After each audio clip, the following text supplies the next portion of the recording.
Hello students and welcome to our YouTube channel the Dronas. मैं सुशील दीवान, आप लोगों का जनरल स्टडीज़ का टीचर, आज फिर से लेकर आया हूँ एक स्पेशल वीडियो लेके। इस स्पेशल वीडियो में जो है हम डिस्कस करने वाले हैं स्ट्रक्चर ऑफ इंडियन आर्मी। हमारे इंडियन आर्मी में जो स्ट्रक्चर, जो डिफरेंट डिफरेंट ग्रुप से, जो डिफरेंट डिफरेंट एसिमिलेशन से, ठीक है, तो उनके बारे में जो है हम यहाँ पे जानेंगे। मैंने पिछले वीडियो में भी आप लोगों को बता दिया था। मैंने आप लोगों को कैफ और कैफ के रिलेटेड मैंने बीएसएफ के बारे में, बीएसएफ के ओरिजिन के बारे में आप लोगों को बताया। जिन्होंने मेरा पिछला वीडियो नहीं देखा होगा उन लोगों के लिए जो है इस वीडियो का मैं लिंक डिस्क्रिप्शन बॉक्स में दे दूंगा, तो आप वहाँ से इस वीडियो को ज़रूर देख सकते हैं। तो चलिए आज का जो ये वीडियो है इसे शुरू करते हैं। ये हमारे इंडियन आर्मी का जो है फ्लैग है, ठीक है, जो लाल रंग का होता है, जिसमें दो तलवार भी होती है और अशोक चक्र होते हैं। सबसे पहला इंफॉर्मेशन यहाँ पे हमें मिलता है, Indian army is the largest component of Indian arm forces. अगर मैं थल सेना की बात करूं, लैंड फोर्सेस की बात करूं, जो दो हिस्सों में बटा हुआ है, एक है CAPF और एक है आर्मी। तो आर्मी जो है ये इंडिया की लार्जेस्ट आर्म फोर्सेस की एक सबसे बड़ी कंपोनेंट है, ठीक है, ये सबसे बड़ी कंपोनेंट है इंडियन आर्म फोर्सेस की। It comprises 80% of defence personnel. 80% जो सोल्जर्स है वो आर्मी के हैं, बाकी 20% जो है वो कैफ के है। In India defence system is composed of land force, air force, navy force. हमारे जो इंडियन डिफेंस सिस्टम है वो 3 टाइप के सेनाओं के साथ है। एक है थल सेना, वायु सेना और जल सेना। Land force of India is composed of Kaif and Indian army. ये चीज़ मैंने अभी अभी आप लोगों को बता दिया कि जो थल सेना है वो 2 हिस्सों में बनाए गए हैं, एक है कैफ और दूसरा है Indian army. Indian army was formed 1 April 1895। Indian army जो है ये 1 अप्रैल 1895 में बनी थी।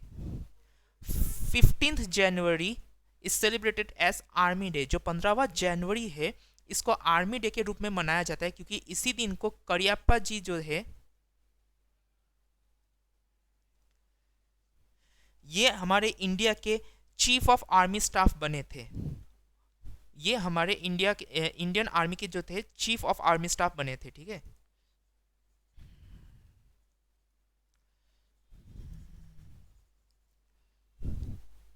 नेक्स्ट देख लीजिए, commander in chief. Indian army के कमांडर इन चीफ कौन है? प्रेसिडेंट ऑफ इंडिया, यानी वर्तमान समय में रामनाथ कोविंद जी जो है वो हमारे इंडियन आर्मी के कमांडर इन चीफ है। एक्टिव पर्सनल, कुल मिला के कितने सोल्जर्स है जो एक्टिव है? एक्टिव यानी जो बॉर्डर पे है, तैनात है और अपना काम कर रहे, तो तकरीबन देख लीजिए 12,37,000 से भी ज़्यादा एक्टिव पर्सनल है। और रिजर्व में कितने हैं? 9,60,000 से भी ज़्यादा। अब हम बात करते हैं स्ट्रक्चर ऑफ इंडियन आर्मी की।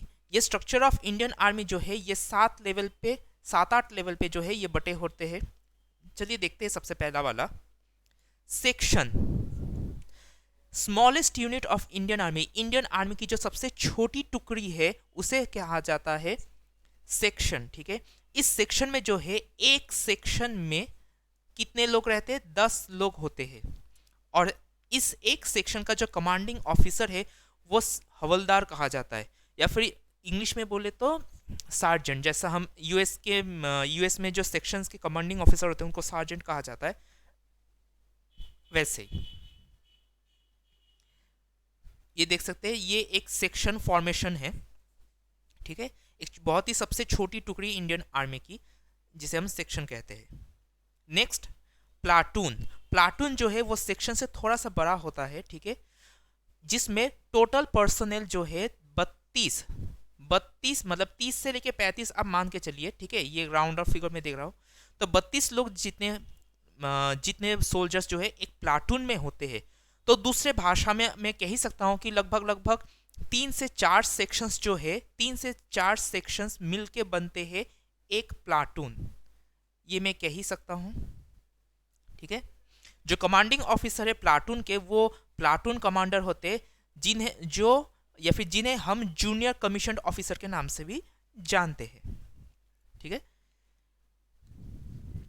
नेक्स्ट आ गया आपका राइफल। राइफल ये वो बंदूक वाला राइफल नहीं, ये भी एक तरीके का ऑर्गेनाइजेशन है, सॉरी ऑर्गेनाइजेशन है, ग्रुप फॉर्मेशन है, ठीक है। राइफल का एक और नाम कंपनी, ठीक है। कंपनी में जो है टोटल 120 लोग रहते हैं, मतलब हर एक कंपनी में जो है 120 लोग रहते हैं। तो इन शॉर्ट में दूसरे भाषा में भी कह सकता हूं कि एक एक कंपनी में जो है 4 से लेके 5 प्लेटून्स होते हैं, ये कहा जा ही सकता है। नेक्स्ट, कमांडिंग ऑफिसर, जो कंपनी या फिर राफेल के जो राइफल के, सॉरी माफ कीजिएगा, राइफल के जो कमांडिंग ऑफिसर है वो कौन होते हैं? लिeutenant या फिर मेजर, दोनों में से कोई एक। नेक्स्ट आ जाता है आपका बटालियन, जिसे हम रेजिमेंट भी कहते हैं। ये जो बटालियन है या फिर रेजिमेंट है, इसे मेन बैटल यूनिट कहा जाता है, ठीक है। मतलब जंग के दौरान जो है ये बटालियन ही होते हैं जो अपना फॉर्मेशन फॉर्म करके जो है, अटैक फॉर्मेशन फॉर्म करके जो है ये रिटेलिएट करते हैं, ठीक है। ये बैटल शब्द से ही जो है बटालियन आया है। अच्छा, टोटल पर्सनल की बात की जाए तो एक बटालियन में लगभग 900 जितने लोग रहते हैं, ठीक है। इसका मतलब 7 से 8 राइफल जो है एक बटालियन में रहता है, जिसके कमांडिंग ऑफिसर जो है कर्नल होते हैं। आप इमेज में देख ही सकते हैं, मैंने एक ही इमेज को जो है दिखाया है। तो बटालियन जो है लगभग इतना बड़ा होता है, इतना बड़ा होता है बटालियन, ठीक है। नेक्स्ट, ब्रिगेड, जो कि बटालियन से भी ज्यादा बड़े हैं। देख ही सकते हैं आप इमेज में कि बटालियन से भी कितने बड़ा ब्रिगेड है। ब्रिगेड में जो है लगभग एक ब्रिगेड में जो है लगभग 3000 लोग रहते हैं, मतलब एक ब्रिगेड में 3000 सोल्जर्स। इसका मतलब दूसरे शब्दों में कहा जाए तो एक ब्रिगेड में जो है 3 से लेके 4 बटालियन होते हैं। और ब्रिगेड के जो कमांडिंग ऑफिसर है उन्हें हम ब्रिगेडियर कहते हैं, जो कि 1 स्टार रैंक ऑफिसर होता है। ये कई बार जो है सीडीएस के इंटरव्यू में ऐसे सवाल पूछे जाते हैं कि 1 स्टार रैंक ऑफिसर वो कौन होते हैं, तो वो है आपका ये ब्रिगेडियर, ठीक है। इसी के बाद आ जाता है डिवीजन, ठीक है। ब्रिगेड से भी बड़ा होता है डिवीजन, जिसमें लगभग 9000 सोल्जर्स होते हैं, मतलब एक डिवीजन में जो है 9000 सोल्जर्स रहते हैं, ठीक है। दूसरे भाषा में कहे तो, दूसरे शब्दों में कहे तो 3 से लेके 4 ब्रिगेड जो है एक डिवीजन में होगा। और जिसके कमांडिंग ऑफिसर जो है वो कौन है? मेजर जनरल, जो कि 2 स्टार रैंक ऑफिसर है, 2 स्टार रैंक ऑफिसर है, ठीक है। हमारे इंडियन आर्मी के पास फिलहाल 37 डिविजन है, जिनमें से 33 तो नॉर्मल डिविजन है और 4 जो है वो रैपिड डिवीजन है। रैपिड यानी रीऑर्गेनाइज्ड आर्मी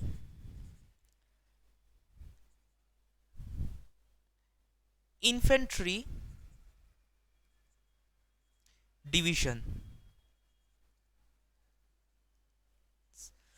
तो हमारे पास जो है 4 रैपिड डिवीजन से, इस रैपिड डिवीजन के ऊपर एक और से अलग सा वीडियो हम बना सकते हैं। अगर आप लोग कमेंट करेंगे, लाइक शेयर करेंगे इस वीडियो को, तो ज़रूर मैं इस रैपिड डिवीजन के ऊपर जो है एक स्पेशल वीडियो अलग से ज़रूर बनाऊंगा, ठीक है।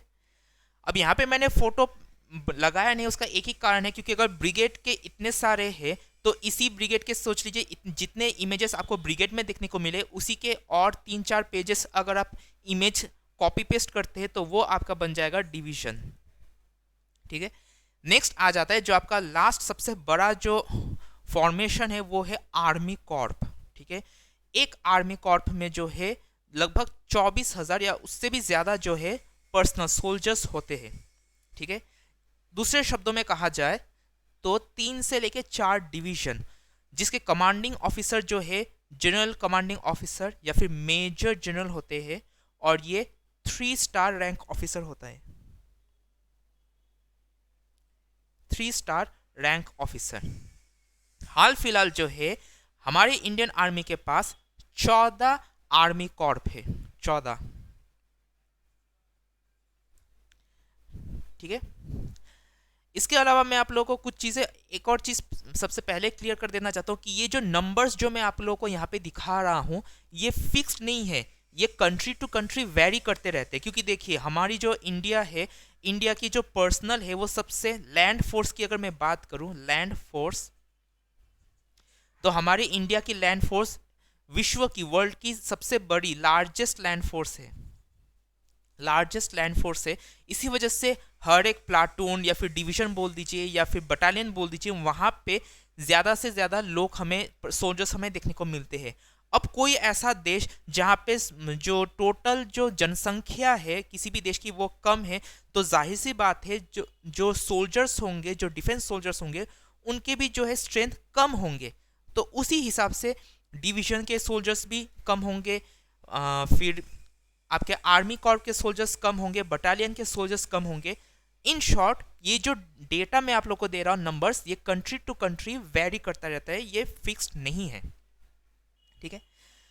तो जैसा कि मैंने कहा कि 3 स्टार रैंक ऑफिसर ये general army, general officer commanding या फिर मेजर जनरल जो है होते हैं, जो आर्मी कॉर्प को कंट्रोल करते हैं, लीड करते हैं। अब आर्मी के जो हेड यानी चीफ ऑफ आर्मी स्टाफ, ये आर्मी के हेड होते हैं जो 4 स्टार रैंक ऑफिसर होते हैं,